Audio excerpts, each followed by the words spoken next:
Bienvenidos y bienvenidas a un nuevo episodio de nuestro canal de podcast de Historias sin Pretensiones. Hoy tenemos con nosotros a un invitado excepcional, Daniel Aquillué, doctor en Historia Contemporánea por la Universidad de Zaragoza, profesor en el Centro Universitario de la Defensa y uno de los divulgadores más destacados sobre la España del siglo XIX. Es autor de obras como Guerra y Cuchillo, los sitios de Zaragoza 1808-1809, y España con honra, una historia del siglo XIX español 1793-1923. Dos libros que combinan el rigor académico y la claridad narrativa para acercarnos a ese periodo decisivo y a menudo malentendido de nuestra historia. Hola Daniel, bienvenido y gracias por volver a estar con nosotros en el canal de Historias sin Pretensiones y para hablar de lo que más nos gusta, que es historia.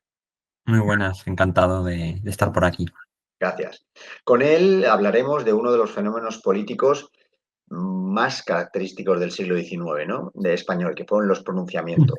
¿Qué fueron? ¿Cómo funcionaron? ¿Quiénes los impulsaban? ¿Qué papel tuvo el ejército? ¿Por qué se convirtieron casi en una forma alternativa de hacer política? ¿Y cómo moldearon la evolución del Estado liberal en España? Un tema apasionante y lleno de matices. Así que vamos a empezar. Lo primero, ¿qué es un pronunciamiento, Daniel?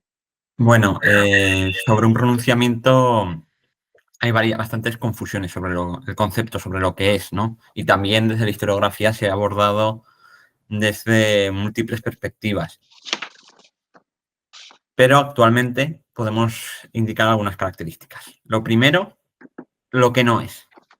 Un pronunciamiento no es un golpe de Estado militar. Y los militares del siglo XIX están en un contexto y en una mentalidad muy distinta a los militares de la primera mitad del siglo XX.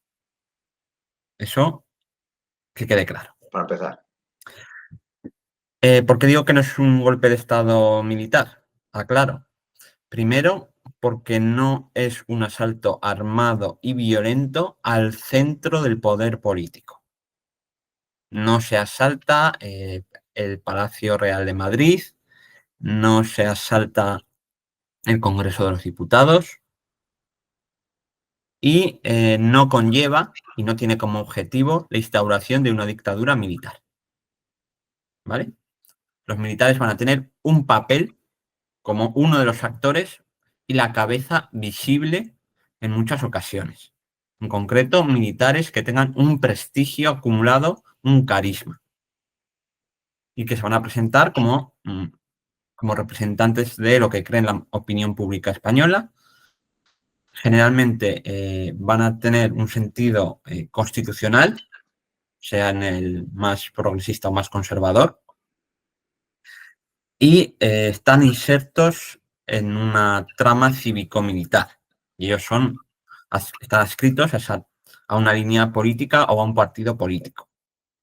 No lo hacen como representantes corporativos del ejército, ¿vale? Eso vendrá, como digo, en la primera mitad del siglo XX y no en el siglo XIX. Además, el pronunciamiento suele ser, mayoritariamente, en un lugar de la periferia de la nación, no en el centro político. Y suele comenzar con un manifiesto a la nación, porque prevé contar con un movimiento de la opinión pública.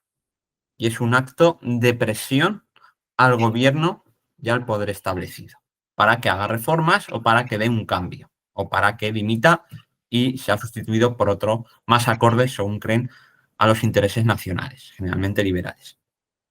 Y sobre todo, es una acción idealista y muy romántica, en el sentido del movimiento romántico de las primeras décadas y décadas centrales del siglo XIX. De creer que la opinión pública, como he dicho antes, está de su lado y que les va a apoyar y no va a haber, aunque pueda haber violencia, no va a haber un gran derramamiento de sangre, ni una guerra, ni un asalto armado al poder. Creen que como tienen la razón, que defienden la justa causa, el gobierno de turno o el monarca de turno va a decir, así tenéis razón, la nación está con vosotros, acepto lo que decís. Acepto reponer la Constitución, acepto un cambio de gobierno, acepto tales reformas. Cosa que muchas veces, en la mayoría de ocasiones, no va a ocurrir. Y por eso van a acabar muchos de los pronunciados ante un pelotón de fusilamiento o en la horca. ¿Vale? ¿De dónde viene también este idealismo? Aunque el primer pronunciamiento es en octubre de 1814 en Pamplona por Espoz y Mina y su sobrino Mina el Mozo, Xavier Mina, que es un fracaso absoluto y tienen que cruzar la frontera con Francia. Algo que va a influir mucho como modelo en muchos de los pronunciados posteriores, sobre todo en uno de los más paradigmáticos, que es Torrijos, que se pronunciará en 1830 y 1831, acabando fusilado, será el vuelo del águila, el mito napoleónico, el mito del regreso de los 100 días, desde la isla de Elba, el desembarco en Golfo Juan y su marcha triunfal hacia París, de donde huye el rey Luis XVIII de Francia. Sin derramamiento de sangre, solo con el ímpetu, con la fuerza de ese hombre, ese individuo carismático que consigue conciliar en torno a sí a los intereses de Francia, a la opinión pública, que cuando se le presentan los soldados del rey para detenerle, da una arenga, dice que va a salvar la nación, que va a restablecer la libertad, y sin pegar un tiro se le unen y marchan todos juntos hasta París. Ese es el modelo. Torrijos traduce las memorias de Napoleón. Esto lo cuenta muy bien Manuel Álvar González en su libro, en su biografía sobre Torrijos. Y además, es que esto se lo cree, Torrijos y otros se lo creen. Pero claro, a lo que no sabían es que Napoleón no va a las bravas, lo tenía planeado. Y unas además de la propaganda. No se lanza a la aventura sin tenerlo todo más o menos atado. Torrijos y otros sí que se van a lanzar a la aventura pensando que van a poner un pie en España, van a decir viva la Constitución, vengo a restablecer las libertades, todos van a aplaudirle y Fernando VII va a decir, ah, sí, tenéis razón. Y no fue así. Daniel, Ay, perdona, que vas a seguir. Sí, no, pregunta. No, aquí hay otro concepto que, bueno, igual que has matizado perfectamente el golpe de Estado, hay otro concepto muy relacionado con los pronunciamientos que son las revoluciones. Correcto. ¿Está más cercano o estamos en las mismas situaciones? Es otra forma de hacer política en el siglo XIX, ¿vale? Y las revoluciones son claves para el triunfo o no de los pronunciamientos. Cuando un pronunciamiento de carácter, digamos, liberal o liberal progresista quiere triunfar, necesita sí o sí, aunque no lo contemple al principio, pero necesita sí o sí el concurso del actor popular de la revolución. Si no, fracasa. Y si un pronunciamiento de carácter más conservador, aunque sea liberal o constitucional, o como resultado otro sistema liberal constitucional, quiere triunfar, necesita justamente lo contrario, que no haya un movimiento popular, que no haya un movimiento revolucionario. Y esto lo vemos muy claro en los ejemplos históricos de la España del 19, aunque nos podríamos ir a Hispanoamérica o a Rusia con los decembristas, ¿no? Que ahí fracasan en 1825. Pero vamos a hacer una secuenciación muy rápida.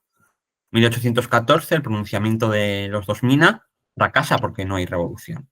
Lacy y Porlier, en la sexenio absolutista subsiguiente, fracasan porque no hay revolución.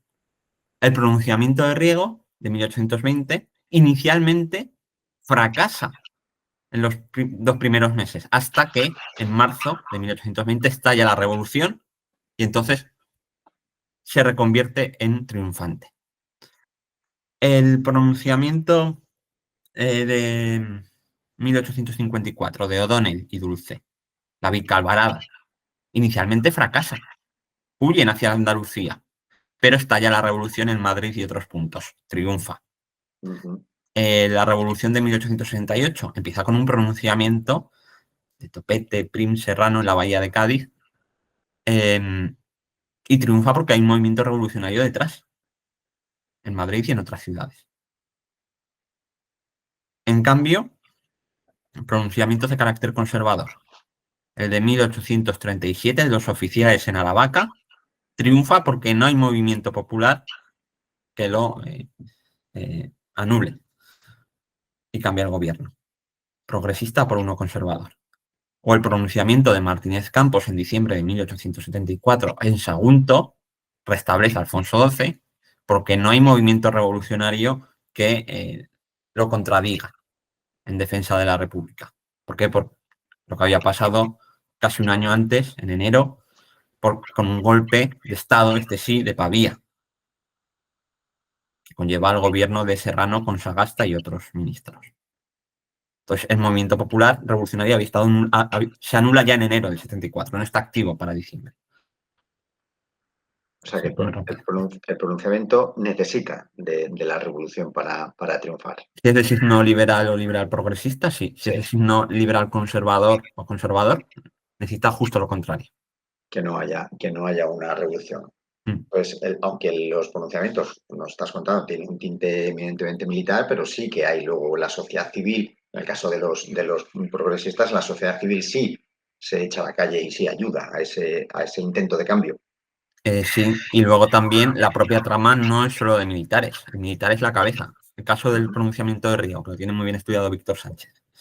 En la trama hay 4 grandes personajes, 2 militares y 2 civiles. Está el general Quiroga y está el coronel Riego, por la parte militar. Pero luego están 2 pesos pesados del liberalismo civil, Alcalá Galiano, Antonio Alcalá Galiano y Juan Álvarez de Mendizábal. ¿Y por qué el siglo XIX fue tan especialmente propenso a los pronunciamientos? ¿Era la vía que se conocía únicamente o...? A ver, múltiples factores. Uno, que es común a toda Europa y América, y luego, por ejemplo, tenemos en Francia los sargentos de la Rochelle, en Rusia, como he dicho, los decembristas, en Hispanoamérica también recurren al pronunciamiento, es las guerras revolucionarias y napoleónicas que crean una sociedad en la que lo militar va a estar muy presente y una parte de los militares van a alcanzar gran prestigio y gran carisma y van a estar bien vistos por la sociedad. Y además van a presentarse ya no como militares del antiguo régimen de la monarquía, sino como militares de la nación eminentemente, en muchos sentidos, liberal. Entonces, hay un vínculo entre esa sociedad surgida de las guerras napoleónicas en la que lo militar está muy presente y está bien visto, y ese ámbito militar asociado a la nación liberal. Eso por un lado. Luego, por otro lado, recordemos que a partir de las revoluciones, esta era de las revoluciones, se cae un mundo y se está construyendo un mundo nuevo. El horizonte de expectativa está abierto. Hay esperanzas de que todo es posible. Y eso aumenta esta participación, estos pronunciamientos, las revoluciones, etcétera, los alimenta. Luego también el propio movimiento romántico al que he aludido. La creencia de que el individuo carismático puede vencer al destino, puede hacer cambiar la historia, está haciendo historia. Y luego, también luego en el caso español, centrándonos, por ejemplo, bajo Isabel II, el pronunciamiento se ve como la única forma de cambio político posible, ya que la reina sistemáticamente da el gobierno al partido moderado y excluye del gobierno a los sectores progresistas o a los sectores liberales más centrados, como en el año 54, porque quienes inician el pronunciamiento en el año 54, son los que luego crean la Unión Liberal y venían del moderantismo puro, que son los militares, O'Donnell y Dulce, y un civil, que está con el manifiesto de Manzanares, que es Cánovas. Pero también va a estar un joven Sagasta ahí. Quiero decir que hay más tela que cortar.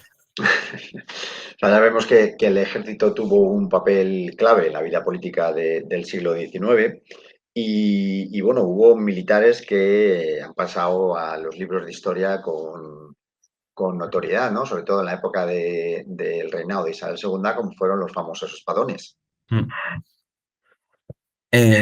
Ahora hablamos mucho de centauros carismáticos, que es un concepto muy bien acuñado por Alberto Cañas de Pablos. Y el fenómeno de los militares en política, además de por los pronunciamientos, viene asociado a todo lo que venimos comentando de las guerras napoleónicas, luego las guerras civiles en la forja del Estado-Nación entre revolución y contrarrevolución, y en el caso de España tras la victoria en la Primera Guerra Carlista, donde muchos de ellos han participado o han forjado su carisma. El caso más significativo es Espartero, pero también ha combatido O'Donnell, va a ser conde de Lucena, ha combatido el general Serrano, un jovencísimo Prim. Narváez ha combatido menos, pero Narváez viene de haber combatido a los realistas ya de liberal en el trienio. Lo que pasa es que luego tiende al conservadurismo. Y no es un fenómeno tampoco español, porque quiero decir, voy a citar datos ahora de Manuel Santis, de la composición de los gobiernos entre 1830 y 1848 en distintos países y la proporción de militares. En Francia un 26,9%, en Bélgica 19,9%, en Portugal 48,6%, en España 31,1%, ¿vale? Lo cual ya nos pone en contexto que no es una excepción española. Y en cuanto a los presidentes del gobierno en esa época, en Francia son el 60% militares, en Portugal el 9%, perdón, el 91,9%, en España el 21,1%. Y además también hay que ver la revolución militar que se ha producido en estos militares, en el ejército, porque muchos van a venir también de lo que antes era la baja nobleza, había sido la baja nobleza, que no había copado el poder, porque en el antiguo régimen es la alta nobleza, los grandes, la alta aristocracia la que está en funciones de gobierno. Pensemos en el conde de Aranda, por ejemplo, con Carlos IV y Carlos III. Aquí no, aquí son o baja nobleza o plebeyos que van a ser ennoblecidos con títulos honoríficos bajo Isabel II por su participación en la guerra carlista. El caso más paradigmático es Espartero, que viene de lo que era el tercer estado, ¿no? De una familia bien posicionada, pero del tercer estado, del estamento popular del antiguo régimen, en un pueblo de Ciudad Real, que es Granatura de Calatrava. Y llega no solo a presidente del gobierno, sino a regente del reino, su Alteza. Es en 1840-41, hasta el 43. Y luego será título de príncipe de Vergara, etcétera. Por todo lo que estás contando, evidentemente parece que los pronunciamientos de improvisados no tenían absolutamente nada, no era un calentón, sino que había una organización concienzuda detrás de todo este entramado. Sí, bueno, en muchos pronunciamientos se organizan con antelación, se buscan fondos, por ejemplo, en Reino Unido, en Francia, de otros liberales, porque hay un movimiento internacionalista liberal y redes de sociabilidad. También las propias guerras y de exilio favorecen esas conexiones. Y también, a partir de 1830, el apoyo geopolítico de otras monarquías o naciones liberales. Luego también es cierto que hay algunos pronunciamientos que, a pesar de que se conspira, se habla, se trazan 1000 planes y 1000 manifiestos, lo que es el pronunciamiento en sí es un poco alocado y es un poco también por impaciencia. Eso se ve mucho con el ejemplo de Torrijos, que se lanza casi al vacío, ¿no? Ya en 1830 pensaba que le iban a abrir las puertas de Algeciras y le reciben a cañonazos. Y en 1831 pensaba que en Málaga iba a tener eco y era una trampa. O, por ejemplo, en 1824 el pronunciamiento de Pablo Iglesias González con los colorados en Almería. También piensa que le van a abrir las puertas de Almería y se da de bruces contra las murallas de Almería. Entonces, creían que estaban muy preparados, pero luego no lo estaban. El propio Torrijos, cuando llega a Gibraltar en 1830, que llega de incógnito, con un nombre falso, en realidad no está nada preparado. Se ha hablado mucho, pero no se ha preparado nada. Y de fondos va muy escaso. Ha tenido algo de financiación francesa, pero la fragata que iba a llevar con suministros y armas desde Londres es requisada por el gobierno británico antes de que salga, en el propio Támesis. Con lo cual, los medios bastante escasos. Y la preparación, por ejemplo, en el caso del pronunciamiento de Riego, ya les habían pillado en 1819 y les ha articulado una conspiración en el verano del 19.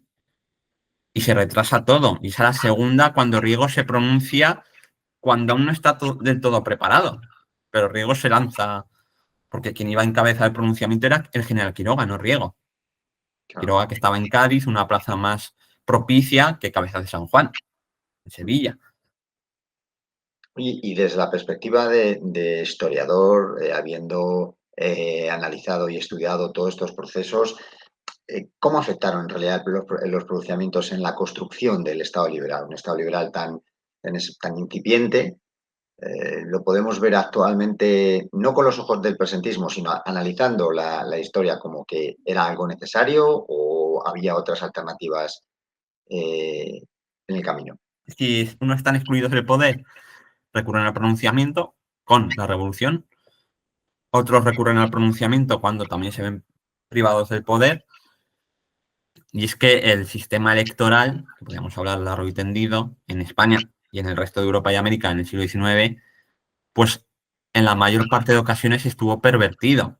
Oligarquía y caciquismo estaban a la orden del día, las violencias electorales también, por todos, ¿no? El fraude y los palos. En Inglaterra, en Estados Unidos, en Hispanoamérica, en Francia, en Portugal o en España. Entonces, claro, cuando el sistema electoral no está sentado, el pronunciamiento es un recurso válido. Legítimo, pues que es más complicado. Eso depende a quién le preguntaras, ¿no? A qué actores de todos. Pero estaba a la orden del día y era una herramienta más. Y se conjuga, ya digo, con la revolución, con los golpes de Estado y con el llamado pronunciamiento negativo, que es el paradigma en 1840, ¿no? Cuando Espartero se niega a reprimir a las juntas que se alzan contra la ley de ayuntamientos y el gobierno de María Cristina de Borbón. Entonces, bueno, ¿cómo influyeron? Pues por un lado, obviamente dieron inestabilidad, porque inestabilidad política, pero no afectaron a la construcción del Estado, que la administración se siguió construyendo, se siguieron ensayando las alternativas electorales que se fueron poco a poco asentando y lo que sí que auparon a estos centauros carismáticos como líderes de partidos políticos a la presidencia de gobiernos, eso sí, o a ministerios. Entonces, bueno, permitieron, en definitiva, esa construcción del Estado-Nación, de una forma u otra. Al final, bueno, pues fueron necesarios visto en el contexto histórico del Más siglo que XIX. necesarios, fue la alternativa que hubo. Antes nos has comentado que el primer pronunciamiento que fue frustrado fue el del año 1814 de Espoz y Mina. El primero que triunfó fue el de Riego. Sí. ¿Tenemos cuantificados el número de pronunciamientos, ya no solamente victoriosos, sino también intentonas que hubo por ambas partes y a lo largo del siglo XIX? Pues a ver, tenemos el de Espoz y Mina el Mozo en el 14. Luego tenemos dos más que son el de Porlier y el de Lacy que fracasan. El de Riego en el 20 que triunfa por la revolución. Uh-huh. Luego tenemos el intento de golpe de Estado absolutista de 1822 que fracasa, de la Guardia Real de Fernando VII. Tenemos luego el pronunciamiento de 1824 de Pablo Iglesias González en Almería.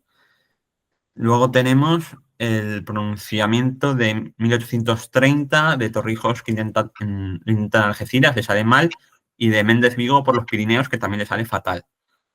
Tenemos en 1831 la trama conspirativa de Mariana Pineda en Granada, que sale mal, y el de Torrijos en Málaga, que sale mal.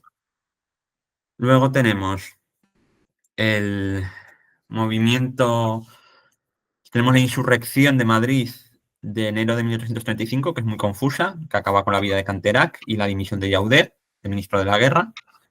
Tenemos el movimiento revolucionario del verano de 1835. Tenemos la revolución del verano de 1836. Tenemos el pronunciamiento conservador de los oficiales en Aravaca en agosto de 1837, que triunfa deponiendo al gobierno de Calatrava Mendizábal. Tenemos el pronunciamiento negativo de Espartero en septiembre del 40, que se niega a reprimir a las juntas, al movimiento revolucionario. Tenemos el pronunciamiento antiesparterista de mayo-junio de 1843, que desencadena una pequeña guerra civil. Tenemos el movimiento revolucionario juntista del octubre-noviembre de 1843, septiembre-octubre-noviembre, que genera una pequeña guerra civil hasta enero del 44.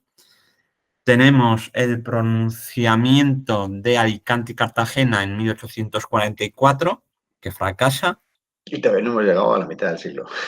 Tenemos los movimientos revolucionarios, insurrecciones y pronunciamientos del ciclo 46-49, al calor de las revoluciones del 48 en Europa.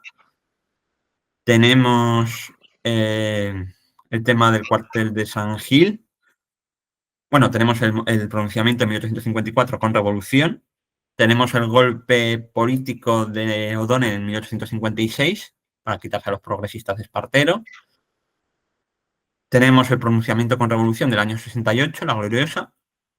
Tenemos el golpe de Estado de Pavía en enero del 74, el pronunciamiento de Martínez Campos, que triunfa, restaura la monarquía en diciembre del 74, y luego tenemos pronunciamiento republicano fracasado de Villacampa en 1886, y luego ya entramos en otras dinámicas, ¿no? Ya tenemos el golpe de Estado de Primo de Rivera en 1923, aunque se intenta revestir de dinámica de pronunciamiento lo que es un golpe de distinto cariz, porque lleva una dictadura militar, que es algo nuevo. Luego tenemos durante Primo de Rivera intentonas de Charle, que entre interrogantes podrían ser consideradas pronunciamientos. Luego tenemos lo de Fermín y Galán, republicano en Jaca en el año 30, podría ser el último pronunciamiento, pero claro, luego Sanjurjo en Sevilla contra la República en el 32, ¿no sigue la dinámica de pronunciamiento también? Pregunto. Obviamente 1936 es algo que rompe absolutamente con todo lo anterior y es un golpe que deriva en una guerra civil que no tiene nada que ver con todo lo anterior. Y lo último, y lo planteaba hoy precisamente en un seminario a los compañeros del siglo XX, ¿podríamos considerar que la revolución de los claveles en Portugal en 1974 comienza como un pronunciamiento militar? Bueno, Que se le une una revolución. esa es Y lo alguna. dejo ahí. Y lo dejas ahí. Y todo esto teniendo en cuenta que Mm. en el siglo XIX hubo una guerra carlista que se prolongó en distintas etapas y a lo largo del siglo, que evidentemente no es un pronunciamiento, estaría Mm. más cerca del concepto de golpe de Estado, porque lo que querían era transformar la situación, en este caso dinástica. O sea, que fue un siglo de lo más... Bueno, ¿Podríamos definirlo como inestable o era la secuencia propia del... la primera guerra carlista en realidad comienza con un manifiesto de don Carlos desde Lisboa, pensando que le van a reconocer como rey. No pasa. Una insurrección en distintos puntos de la geografía española, que deriva en una territorialización de esa insurrección en determinadas zonas, provincias vascas y Navarra, y luego Maestrazgo, Aragones y de Castellón, que deriva en una guerra civil, ¿no?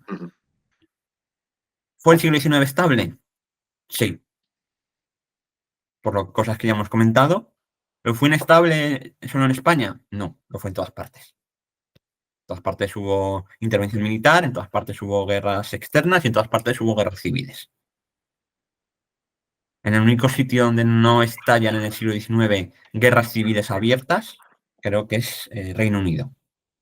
Pero Reino Unido venía de una revolución con guerra civil en 1640, otra revolución con guerra civil en 1688, tres guerras civiles jacobitas entre finales del XVII y mediados del siglo XVIII, y unos movimientos políticos y sociales que generaron inestabilidad, como pueden ser bueno, luego tienen la guerra de las 13 colonias, que es una revolución, y una guerra civil, en 1775-76 hasta 1783. Y luego tienen los graves motines de la Royal Navy en 1797, que estuvieron a punto de hacer colapsar al imperio. El fuerte movimiento ludita en 1812, que conlleva el despliegue de 10.000 soldados del ejército británico para combatir a los luditas. El fuerte movimiento radical inglés y el movimiento cartista, que en 1848 reúne millones de personas ante el Parlamento, hasta 2 millones, creo que consiguen de apoyos. Quiero decir, tampoco es un siglo fácil, o la matanza de Petersburg en 1819. Vamos, que era algo general. O sea, no tuvimos la exclusividad No.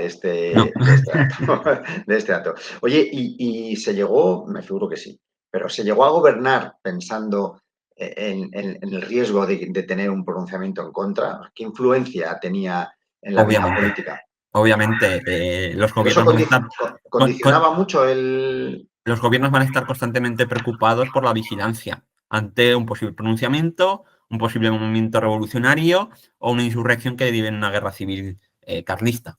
Van a tenerlo presente. Bueno, ahora que digo carlistas, me he dejado dos pronunciamientos carlistas, que tenemos el de 1860 en San Carlos de la Rápita por un señor de Tauste, un militar de Tauste, Aragón, que era Jaime Ortega y Olleta, que había sido liberal en la primera guerra carlista y luego se pasa al carlismo. Se presenta en San Carlos de la Rápita sin encomendarse a nadie y lo acaba fusilando. Bueno, lo detiene la Guardia Civil y acaba fusilado en 1860, o sea, no, o 61, no me acuerdo ahora exactamente. Pero en los gobiernos están constantemente, y de hecho en los archivos que se conservan los partes de vigilancia y de seguridad pública aportan muchísima información. La red de espías y de informantes de los cuerpos de seguridad del siglo XIX y de los gobiernos llega mucho más de lo que nos pensamos y es fantástica en cuanto a la información que da. Muy detallada a veces. Y a veces muy fehaciente, muy real, y a veces se tiran unos triples que dices, a ver, igual estáis exagerando. Por ejemplo, en 1844 a Narváez le llegan informes, que están en el gobierno, los moderados, de que Espartero va a desembarcar disfrazado y te detallan hasta la ropa que va a llevar, con los colores que va a llevar, en una playa de Málaga para promover la revolución, un pronunciamiento y la revolución. Espartero estaba con Jacinta exiliado en Londres, siendo condecorado por la reina Victoria muy feliz. No tenía intención de arriesgarse a desembarcar de aquellas maneras. Pero esos informes están en la mesa del gobierno de Narváez. Luego hay informes muy detallados de las conspiraciones carlistas en torno a la zona de Toulouse, que va a ser capital del carlismo en el exilio, ¿no? En los años 40. Hay informes muy detallados también. Por ejemplo, el gobierno estaba muy al tanto de Torrijos y de la acción de Torrijos en Londres. Tenían fichadísimo. Y de Espozimina también, que Espozimina se contrapone. Después de haber participado en un pronunciamiento en el 14, Espozimina no se va a arriesgar. Y Torrijos y el bando de Torrijos poco menos que lo ven como un señor que está mayor y que no va a hacer nada, que lo tienen que hacer ellos, ¿no? Que tienen más impulso, más acción, ¿no? Entonces, bueno, pero el gobierno fernandino sabía lo de Torrijos, vamos, y eso que entra en incógnito en Gibraltar, etcétera, pero estaban al tanto. Y Daniel, ¿hubo etapas en las que, ¿cómo decirlo?, la política civil lograba encarrilar o erigirse como la líder en las transformaciones políticas? Bueno, los civiles van a estar siempre en la política y las transformaciones. Lo que pasa es que a veces parece que no los queremos ver opacados por la luz, ¿no? O la larga sombra de estos centauros carismáticos. Pero están siempre, nunca se han ido. Y en las cortes va a haber militares, pero hay una preeminencia también de civiles. Las propias cortes de los años 30 del 19, la preeminencia civil es importante. Y ahí están los gobiernos más transformadores, nuestros gobiernos más transformadores, que son los que acaban definitivamente con el régimen señorial, con el feudalismo, los que restablecen la Constitución de Cádiz y hacen la nueva Constitución de 1837, restablecen la legislación del trienio en materia de ayuntamientos, de milicia nacional, de señoríos, de diezmo, de abolir diezmo, señoríos, etcétera. Es primero el gobierno de Juan Álvarez Mendizábal en 1835, que llega con un movimiento revolucionario de ese verano y que sustituye al gobierno del conde de Toreno, que había sustituido al gobierno de Martínez de la Rosa, dos civiles también, que habían hecho el inicio de liberal, habían restablecido un tímido liberalismo con el Estatuto Real y las Cortes del Estatuto de 1834. Llega Mendizábal, que da un acelerón con la desamortización.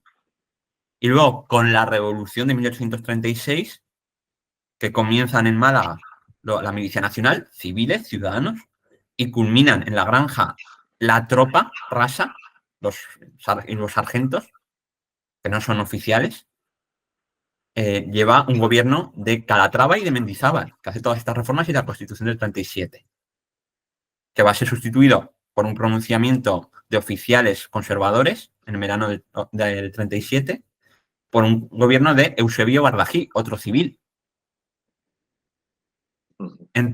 O sea, entre 1834 y 1837, bueno, luego está el conde de Ofaria, 1838, entre 1834 y 1839, bueno, hasta 1840, que será Espartero presidente, los presidentes del gobierno son civiles todos.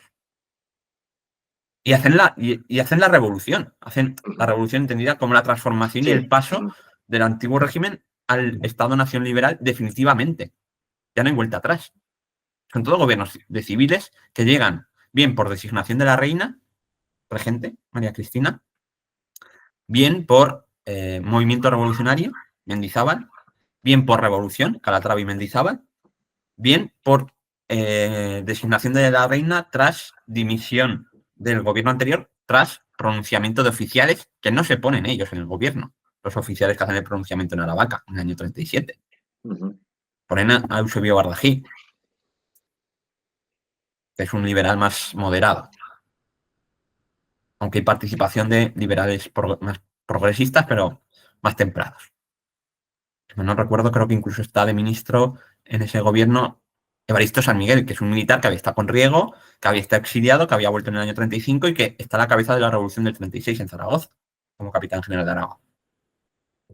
Entonces, luego es verdad que a partir sobre todo, bueno, luego en la propia regencia de Espartero tenemos a Espartero inicialmente de presidente, luego pasa a ser regente y actúa constitucionalmente, aunque a veces le salen tics autoritarios, pero hay libertad de prensa, se aprueban presupuestos, triunfa una moción de censura y el gobierno se va, que es el gobierno de González, que es civil. Claro, luego está el gobierno de Rodil, que es militar. Pero luego llama al gobierno a López, que es civil, y de la facción exaltada del progresismo. Y cuando dimite ese gobierno es cuando hay un pronunciamiento. Claro. Es un pronunciamiento contra un gobierno que es, ahora no recuerdo el nombre, pero es civil, el presidente. No sé si era Becerra, no me acuerdo quién era, quién estaba en el gobierno en mayo del 43, o vuelve González. Pero es un gobierno civil, eso es seguro. Y el gobierno que se pone tras echar a Espartero es de Joaquín María López, que es progresista y es civil, que es sustituido por el gobierno progresista de Olózaga, que lo echan con una conspiración palaciega y el escándalo de que forzó a la reina violentamente a firmar un decreto. Pero ¿quién vienen? Los moderados. ¿Y quiénes son primero? Creo, a ver, que me bailan los nombres, pero son moderados civiles también. El de González Bravo, me estoy liando ahora. Bueno, ya está, creo que es hasta abril del 44 no llega Narváez, militar, como presidente del gobierno del Partido Moderado. Y ya Narváez va a ser presidente muchas veces. Y luego va a ser Espartero. Y luego va a ser O'Donnell. Y luego va a ser Serrano. Bueno, pero en la primera parte de esa transformación y ese asentamiento del Estado liberal son gobiernos presididos por civiles, que se nos olvida mucho. Son, no es la mayor parte del tiempo, pero son años decisivos. Y luego ya tenemos la restauración, Cánovas Sagasta, Sagasta Cánovas. Que no quitan a los militares. Les dan una autonomía con las leyes que aprueban, les dan unos espacios de poder mientras no se pronuncien. Los que se van a pronunciar entonces van a ser los republicanos o van a conspirar los carlistas. Pero el grueso de los militares están detrás de la cortina. Sí. Básicamente, no se van, no pierden poder, pero les ponen una cortina y delante están Cánovas y Sagasta. Está claro que sí hubo etapas, o sea, la pregunta era que si había etapas de predominancia civil, está claro que las hay, lo que pasa es que el foco a lo mejor lo han tenido siempre los militares por el hecho precisamente de estos pronunciamientos. De la relación que has hecho antes, pormenorizada, de los pronunciamientos, podemos considerar, es muy complicado destacar a alguno en concreto, pero porque todos tuvieron sus consecuencias, pero la Revolución La Gloriosa de 1868, la que tuvo más repercusión, saliendo la reina, dejando el trono, buscando un trono, llegando a Amadeo, llegando luego una primera república, fue todo en el sexenio democrático. Todo eso en 6 años que fue bastante convulso dentro de la inestabilidad general del siglo. Y bueno, en el sexenio que comienza, como digo, como un pronunciamiento que triunfa porque hay una revolución, que echan a Isabel II. Y se abren 6 años de ensayos democráticos de todo pedaje, con además ventanas de oportunidades que ven los carlistas, que llevan a la guerra civil, a la última guerra carlista, yo digo segunda guerra carlista, y a la vez, no es una causa-efecto, porque eso venía por otra dinámica, que es el tratar a Cuba como una colonia desde 1825, cuando había sido parte de la nación, la guerra civil en Cuba con el movimiento independentista cubano a partir de 1868 también. Pero claro, tenemos pronunciamiento con revolución, movimientos revolucionarios insurreccionales republicanos ya en diciembre de 1868 en Cádiz y en enero de 1869 en Málaga. Tenemos en el otoño de 1869 gran movimiento revolucionario insurreccional republicano. Nuevamente ese movimiento republicano en el otoño del 72. En el año 72 también tenemos el inicio de la insurrección carlista que deriva en una guerra hasta el año 76. Ya he dicho lo de Cuba. Y luego tenemos en el año 73 el, el movimiento revolucionario federal cantonalista, que acaba focalizándose en Cartagena. En el año 74 tenemos el golpe de Estado de Pavía y el pronunciamiento de Martínez Campos que restablece la monarquía. Por lo cual tenemos el combo de todo. Además, por ejemplo, en la Revolución Cantonal, que pueda asentarse en Cartagena es gracias a la participación también militar, porque hay dos regimientos, que creo que es Mendigorría y Luchana o Mendigorría e Iberia, no me acuerdo ahora los nombres, que se unen a la revolución. La tropa se une a la revolución y la marina, o parte de la marina, se une a la revolución, que no va a poder actuar finalmente por la intervención internacional. Las armadas internacionales del Reino Unido y Alemania fundamentalmente bloquean la expansión de la revolución cantonal, que si no, entramos en ucronías también. Y bueno, eso en el sexenio hay otro poder en la sombra, que lo están estudiando quienes estudian el imperialismo, sobre todo, y la visión colonial y la política colonial con Cuba, el lobby esclavista, que es el lobby esclavista, que va a tener unos tentáculos para hacer caer gobiernos y evitar cualquier abolición de la esclavitud o cualquier reforma en Cuba, muy fuertes en la península. Oye, y ya nos has ido a lo largo de la charla, nos has ido un poco contando cómo se ha interpretado desde el punto de vista histórico este fenómeno de los pronunciamientos. Pero, ¿la lectura historiográfica ha sido acorde a lo largo de este tiempo o ha habido distintas investigaciones que rompen esa línea? ¿No? Yo ahora he intentado exponer aquí cómo está la historiografía actualmente, ¿no? Y lo que debatimos, pues hace nada estuve en Logroño, en la Universidad de La Rioja, en un congreso sobre Sagasta, con colegas como Javier Zúñiga, que estudia General Domingo Dulce y Cuba, la profesora Daina Marticanova, y siempre salen matices, salen reflexiones muy interesantes sobre todos estos temas. O sea, es un tema que seguimos debatiendo, intentando aclarar, conceptualizar, delimitar, etcétera. Pero durante buena parte del siglo XX, por ejemplo, se asimilaba los pronunciamientos con golpes de Estado y con intervencionismo militar. pero desde la visión del siglo XX. Claro. ¿Y qué atraviesa el siglo XX? El trauma de la guerra civil y la dictadura franquista y un determinado militarismo de corte más o menos fascista y dictatorial que metía todo en el mismo saco, retrospectivamente.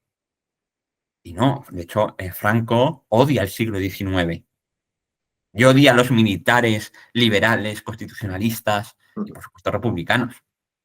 Y quiere borrar eso de la historia, como si no hubiese existido. Cuando los militares constitucionalistas son fundamentales en la configuración del Estado-Nación español.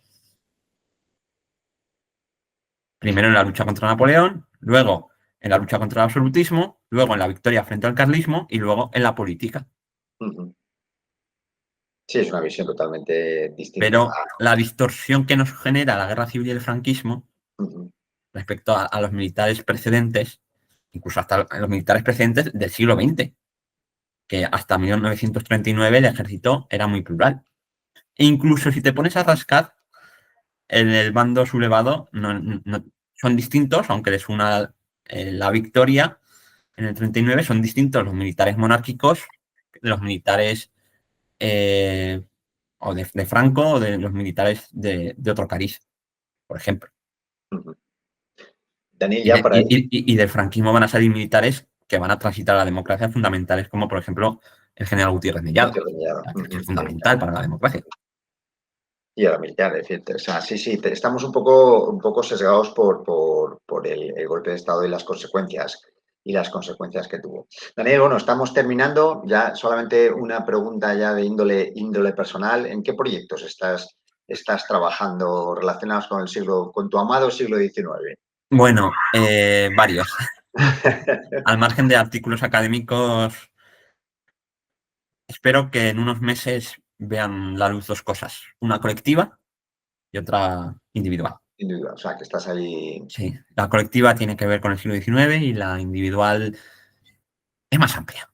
Anda, te sales Sí, sales de los estándares que habitualmente sí. Hay que salir un manejas. poco de la zona de confort e intentar Bueno, pues divulgar más allá. eso siempre es interesante. Daniel, muchísimas gracias por esta super clase de historia que nos has dado. Has desgranado totalmente el siglo XIX con todos sus procedimientos. Bueno, es que los has llegado a relacionar uno detrás de otro de forma cronológica. Nos has explicado el por qué, el cómo, las diferencias entre unos y otros, dependiendo del cariz que tenía progresistas o moderados, en la unión con las revoluciones en algunos casos. Ha sido espectacular. Muchísimas gracias. Me consta que estás hasta arriba de curro en este final ya de tramo lectivo. Y nada, pues agradecerte enormemente ya no solamente tu tiempo, sino la forma de enseñarnos esta parte de historia del siglo XIX, como has dicho tú, tan inestable, tan convulso, pero tan necesario para la conformación del Estado liberal. Lo dicho, muchísimas gracias. Nada, encantado. Hasta otra. Venga, hasta otra.